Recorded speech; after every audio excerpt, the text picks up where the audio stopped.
j'ai fait mon livre en faisant l'hypothèse que les biographies c'était important, mais que c'était trop important pour être simplement confié à des biographes ayant un diplôme académique de biographie. Les biographies sont faites, elles ont été faites par Dufour, par des dizaines et des dizaines de personnes. Il y a d'ailleurs dans votre site internet une liste absolument importante et impressionnante. Il y a d'excellents biographes, et Langendorf en est un. Ces biographes ils s'appuient sur des archives, etc. Ces biographes ils racontent parfois un épisode, sur la carte de Saint-Bambou de la Croix-Rouge, parfois ils racontent un parcours, parfois ils racontent une vie. Je crois que ce serait vraiment intéressant, mais je ne suis plus en état de le faire, de voir, de comparer les regards que tous les biographes de Dufour ont portés sur Dufour. Je suis assez persuadé, on a dit un petit mot ce matin, assez persuadé qu'on ne raconte pas la vie de Dufour de la même façon quand on est dans la Suisse romande ou quand on est dans la Suisse allemande. Je suis persuadé qu'on ne raconte pas la vie de Dufour de la même façon, selon qu'on soit militaire ou pas. Et puis ça s'enrichit quand même, ça s'enrichit absolument tous les jours. Est-ce que les chats peuvent être de bons biographes? Je ne sais pas. On peut se poser des questions, mais enfin les chats, ils sont quand même bien placés pour être de bons biographes. Ils peuvent être, s'ils le veulent, mais c'est eux qui décident, ils peuvent être tout près de leur maître, ils peuvent être tout près de quelqu'un, ils peuvent effectivement le suivre là ou là, ils peuvent se prendre d'amitié tout en gardant d'ailleurs leur distance, ce qui fait que les chats ont dans la littérature, de temps en temps, un certain succès. Dans sa préface, Langendorf, qui fait beaucoup de livres, et qui en particulier a fait des livres sur Dufour, qui a beaucoup répondu aussi à des journaux, par Internet, etc., sur Dufour, il a la gentillesse de dire que les chats de Dufour vont peut-être, après tout, jouer un rôle aussi important. Alors il cite trois chats.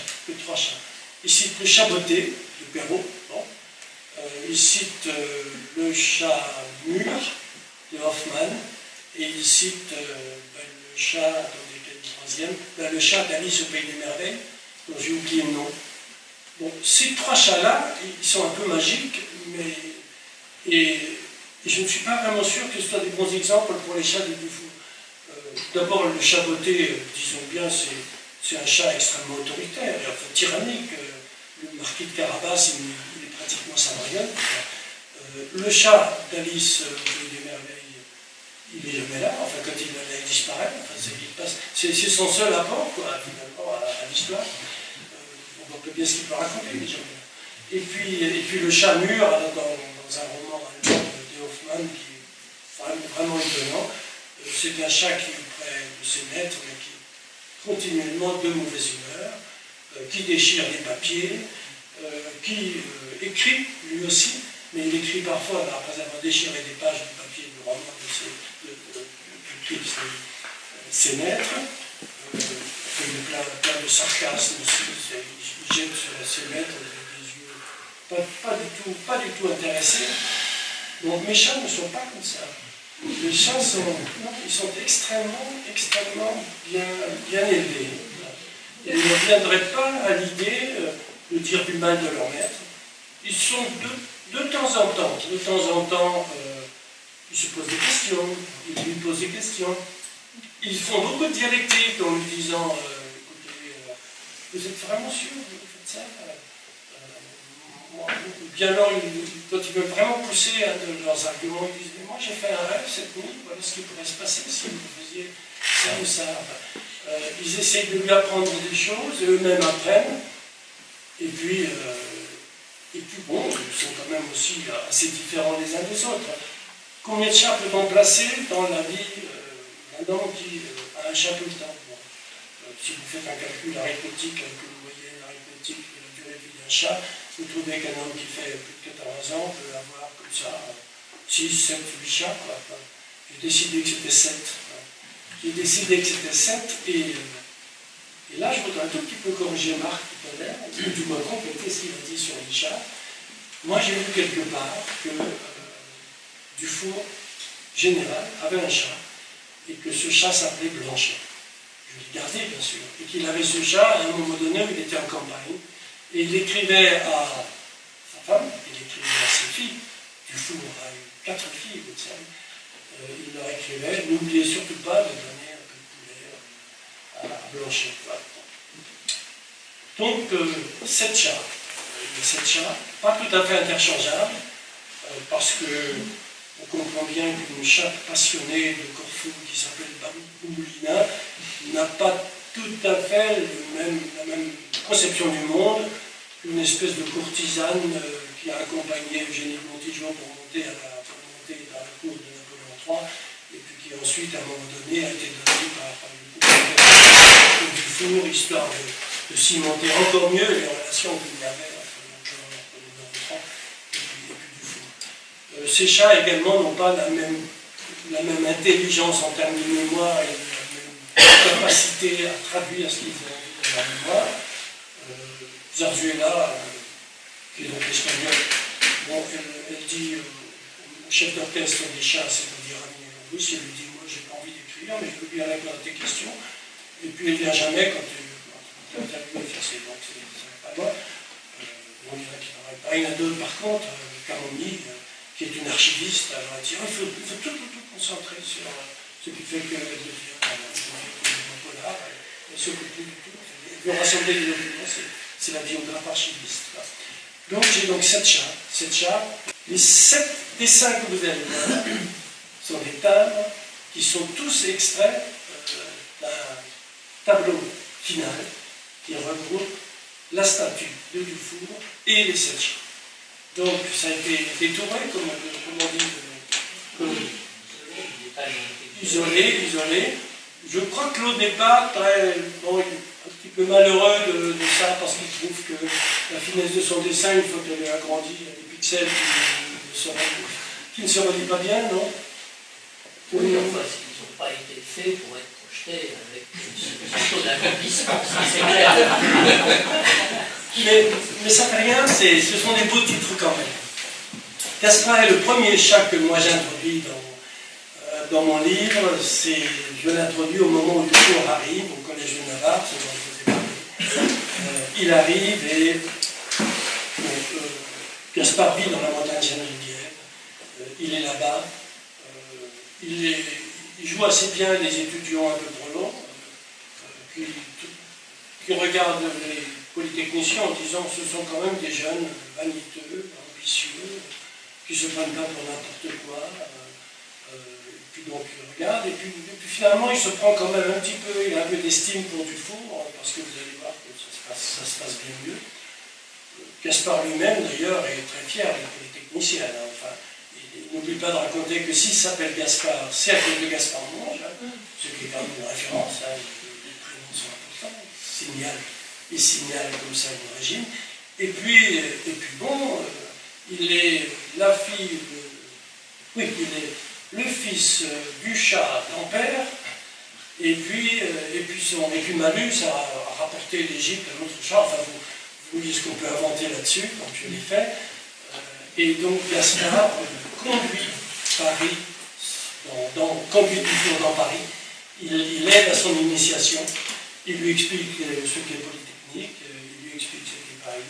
Il ne lui explique pas grand-chose, mais il ajoute des choses à la tête de Dufour qui est déjà bien pleine.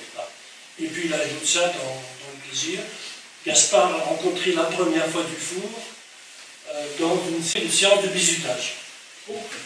Alors je n'ai pas tout à fait inventé, le bizutage a existé, pas tout à fait de ces formes-là du temps de Dufour, mais là, j'ai demandé à Claude de m'inventer une séance de bizutage basée sur un texte que je lui ai proposé. Le pauvre Dufour, il est déposé quelque part dans les catacombes de Paris, et puis on lui dit tu as le droit d'ouvrir tes yeux au bout d'une minute, et puis rendez-vous demain matin à l'école des Bleus. Alors Dufour il gratte la tête, mais il ne s'énerve pas. C'est bien, Dufour est calme. Déjà, c'est un standard. Et puis il s'aperçoit à un moment donné qu'on lui parle, et puis que quelqu'un lui dit oh ben écoute, bon ça va, je vais t'aider à sortir de là. Et puis un peu plus tard, il s'aperçoit que c'est le chat. Donc Gaspard aide Dufour à sortir des catacombes, et puis il les conduit. Encore une fois, il l'aime bien, mais comme Dufour lui dit, moi je suis maintenant nommé au génie à Metz, je t'accompagne, viens avec moi. Et Gaspard lui dit non, moi c'est Paris, ma famille c'est Paris, je reste à Paris.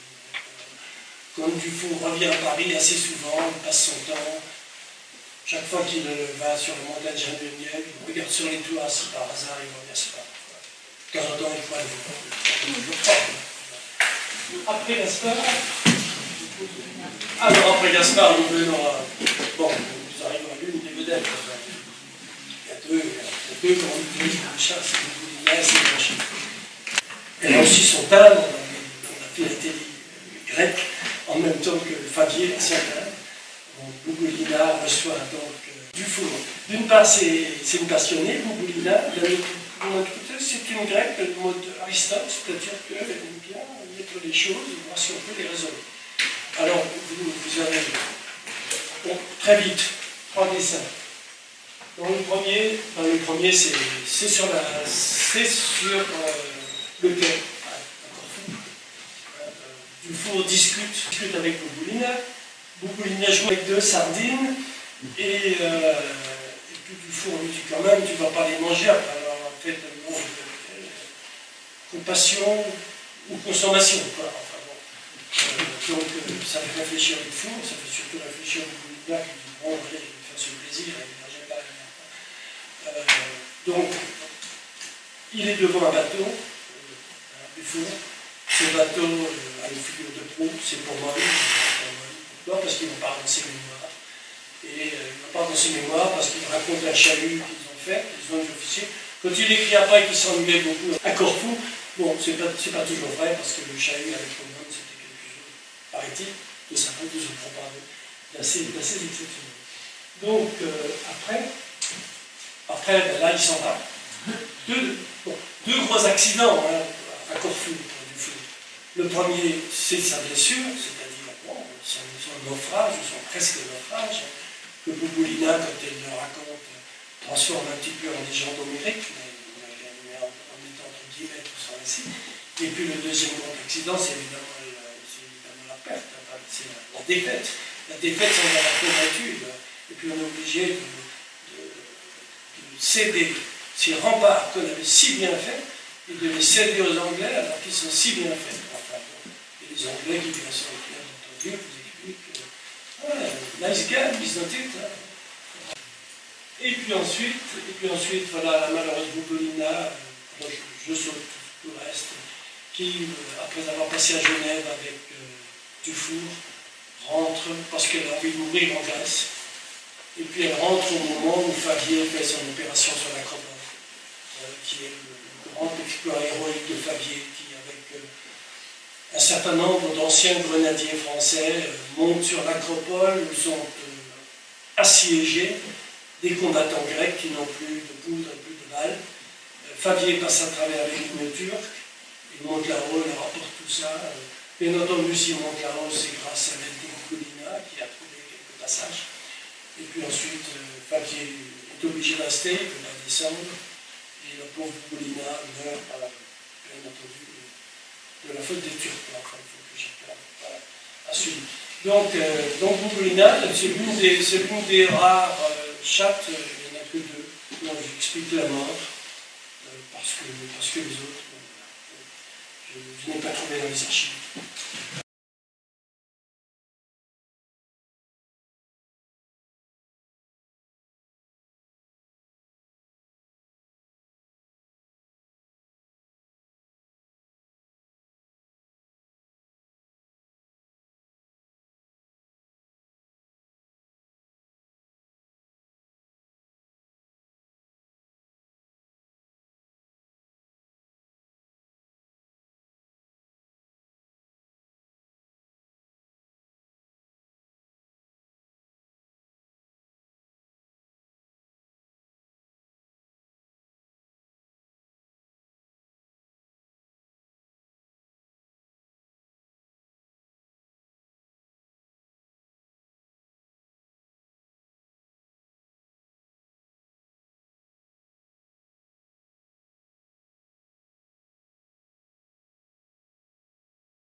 Montpellier, c'est une histoire... bon, elle est trop difficile à expliquer pour moi en une phrase. Comme c'est un bien national qui a été piqué par l'État français à des aristocrates alors qu'à un moment donné ils étaient dans le Piémont, qui a été vendu, qui a été racheté par un partenariat dans lequel il y a Dufour, il y a ses amis, un moment de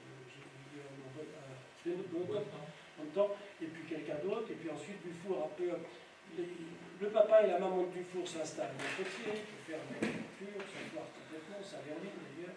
Comme Dufour en hérite, il trouve ça formidable et charmant, et puis c'est bien pour jouer, pour les chats c'est bien, mais ça coûte trop cher, et donc il le vend. Voilà. Quant à Camomille, elle, de plus en plus, elle devient malade de stress, et ma foi, voilà, à un moment donné, on lui dit il faut que tu ailles te guérir en montagne. Bon, allez, on passe après Camomille, on passe à Blanchère. Alors Blanchère, c'est la vedette, c'est la star. Dans mes chats, c'est la star. D'abord, encore une fois, parce qu'elle est citée dans les livres, dans les mémoires de Dufour, et puis parce qu'il a assisté, Blanchet, accompagné 3 opérations majeures de la vie de Dufour, ce dont on parle tout le temps. La carte, le Sonderbund et le début de la Croix-Rouge. La carte. La carte.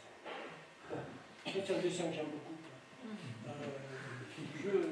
Je montre, Claude montre Dufour venu inspecter une équipe de cartographes, enfin de gens, de preneurs de mesures, etc., qui sont dans un petit village. Ce petit village s'appelle Albendorf.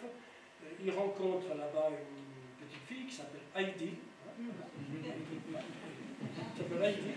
Le prénom ensuite a été copié par et cette petite fille, Dufour lui dit, explique au village, comme c'est bien l'avocat, dans le village, il dit c'est quoi, encore des nouveaux impôts, ça veut dire quoi, le cadastre, qu'est-ce qu'ils vont faire? Et puis Dufour leur dit, mais non, c'est très bien, c'est pour savoir où vous êtes, c'est pour savoir où vous habitez. Et puis là, il dit qu'il lui dit, écoute, non, colonel, moi je sais très bien où j'habite. Donc ils vont faire la carte, et cette carte, vous le savez, c'est un peu comme les phares dont j'ai parlé tout à l'heure à propos des Fresnel. C'est une opération où il y a à la fois la volonté politique et la persistance et l'utilisation de technologie. Et puis aussi beaucoup d'esthétique, parce que c'est de la géométrie descriptive, en un certain sens, la carte des fours, avec ses HU, etc. On peut dire beaucoup de choses, et d'ailleurs il y a eu des séances ici sur la carte qui étaient remarquables. Juste préciser qui est la petite fille. Pardon? Qui a aidé là? Ah, il faut demander à Claude, là. Qui a aidé? Claude. C'est ma fille quand elle était petite qui courait en montagne. Voilà. Il a réponse à tout. Et le chat c'est qui? Le chat, c'est Blanchet. Alors, chez Blanchet, bon, Blanchet, il est né au pied d'un glacier, dans une crèche, enfin bon, il y a un tas d'images qu'on peut développer.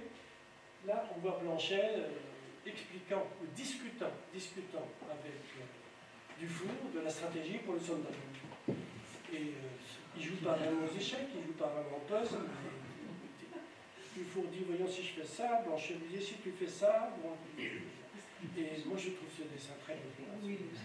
C'est l'intelligence Dufour, il raisonne, il pèse, il mesure, il a pratiqué le devoir de s'asseoir, comme diraient les jésuites, avant de foncer comme n'importe qui vers les soldats qui sont bien embusqués. Voilà, donc, bon, ça c'est pas Lombard. Ça c'est David. C'est David, Dufour aimait bien raconter des histoires, il raconte ici à ses filles ce tableau qu'il a été visité, ça c'est parfaitement plausible, c'est une bonne date, etc. Il a été visité dans l'atelier de David. Ce sont les Sabines, non pas enlevées par les Romains, mais essayant d'arrêter le combat entre les Romains et les Sabins qui veulent récupérer leurs filles. C'est-à-dire que vous avez d'un côté Tatius, qui est le roi des Sabins, et qui vient attaquer le village des Romains et venir arracher ses filles, mais du coup que vont devenir les enfants, comme dit l'autre, parce qu'il y a des enfants, ils ont mis du temps à se décider, les sables entre nous. Donc il y a déjà des enfants. Et puis vous avez de l'autre côté Romulus, qui est donc le mari de Esserdi, et qui évidemment se défend, elle défend son village, défend ses enfants. Et vous avez au milieu une femme la fille de Tatius, la femme de Romulus, qui se met au milieu, et qui dit arrêtez pour les enfants, parce que vous battre nos enfants, qu'est-ce qu'ils vont nous dire, etc. Évidemment, Dufour sait très bien la réaction qu'il attend de ses filles qui lui racontent ça. Et puis les filles disent mais alors, vous, mon père, vous avez été comme cette femme, comme ça, au milieu des gens qui voulaient se battre. C'est voilà, une belle morale. Hein. Donc, bon, voilà, les femmes du sont harmoniques, avec tous les raisons. La Suisse reconsolidée, reformée, entre guillemets, réformée par sa constitution, etc. Je passe après à Zarzuela, je passe très vite. Zarzuela, elle était envoyée, comme je vous l'ai déjà dit, par Napoléon et Eugénie. Bon, elle est là un petit peu pour essayer de peser sur Dufour et sur sa politique, elle n'y arrive pas toujours, mais de son côté, elle aide quand même beaucoup, et ça aide quand même beaucoup à la signature des conventions de Genève, et puis ensuite plus tard à Paris. Il est clair que Napoléon, après qu'il a fait de nous, il a aidé cette opération-là. J'ai une vue à Pierrefonds, Pierrefonds qui est le château près de Compiègne, les Zarzuela sur les générations. On va passer à la suite. Dufour a beaucoup discuté avec Langlois à cause de cette phénomène. Je voulais simplement rappeler ça. Langlois a été à Solferino après la bataille, il a pris des photos, il a vraiment essayé de comprendre ce que c'était. Il a fait son gigantesque panorama qui est resté pendant des années, jusqu'à la guerre de 70, dont rond-point des Champs-Élysées, qui est visible par je termine par le dernier. Dans mon livre, c'est le premier parce que c'est lui qui a introduit le flashback en se montrant dans le branchard, dans le fauteuil qui est là, et l'autre, de Saint-Gall, offert par ces dames de Saint-Gall, brodées et offert par les dames de Saint-Gall, le général Victor et surtout le général pacificateur, comme je l'ai dit tout à l'heure, et puis Auguste ramasse les copies, comment les chambres de Victor qui lui parle de rendre ça. Il joue un peu les journaux pour ce qu'il faut obliger. Il est obligé de faire ça d'une façon un peu scolaire, et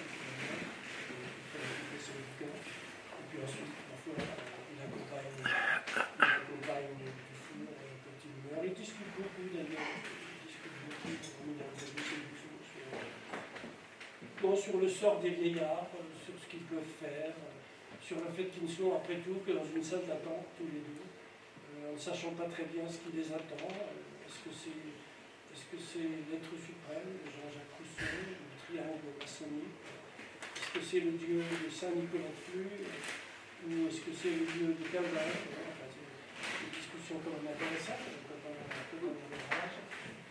J'avais ajouté, mais je ne vais pas en parler, j'avais ajouté quelques mots sur la cité idéale, parce que, pas loin de Genève, après tout, vous avez Arquet-Senan, une qui s'appelle la cité idéale, la salle royale d'Arquet-Senan, où un architecte Ledoux a essayé de mettre ensemble un concept et une opération de type constructif. Le concept, c'est la cité idéale, dans laquelle on a besoin d'une ville qui soit propre, où on circule bien, qui soit bien verte, etc., etc. Et puis en même temps, une société, bien sûr, qui soit bien organisée, où les gens ne se disputent pas, ils sont d'accord sur les principes fondamentaux, etc., etc. Donc j'avais préparé des images que je vais vraiment passer 3 secondes chacune. Ça, c'est le champ d'asile, c'est une cité idéale qui avait été montée, qui a été inventée, pensée par un polytechnicien qui s'appelle l'Allemand, qui est allé en Louisiane et au Texas et en emmenant des grenadiers. Alors ils ont donné, on a vu un visiteurs au Texas dans un désert au milieu du Comanche, la catastrophe. Un mismanagement total. Ensuite, là, vous avez Considérant, qui est un voisin, qui est né à Saint-Lévin, qui était un grand fourriériste, qui lui a monté des monastères un peu partout, qui a aussi essayé de monter une cité idéale quelque part dans l'Ouest américain, pas pour le il avait un camp qui lui a eu beaucoup de succès, un peu plus âgé, assez nettement, disons, 25 ans plus âgé que Dufour, mais qui a été bien connu à Paris pour les aménagements de jardin qu'il a fait, et notamment les buts de Chaumont. On n'a pas pour bien d'autres choses encore, puisqu'il a aussi travaillé avec Alphonse dans le réseau d'eau de Paris. Et puis ça c'est Jules Verne, qui aussi avait son sens en cité idéale. Je vous le montre en même temps qu'un polytechnicien qui s'appelle Raduron, dont on a un peu perdu le nom, mais qui était son voisin à Amiens, et qui était consulté par Jules Verne régulièrement pour lui dire est-ce que tu veux bien vérifier mes calculs, ce qui montre que ces polytechniciens, ça sert à quelque chose, et pas seulement à défouler. Voilà. Écoutez, je vous remercie. Voilà. Notre général, Helveteron Lux, en latin, bon, qui est la langue commune. Merci de m'avoir écouté.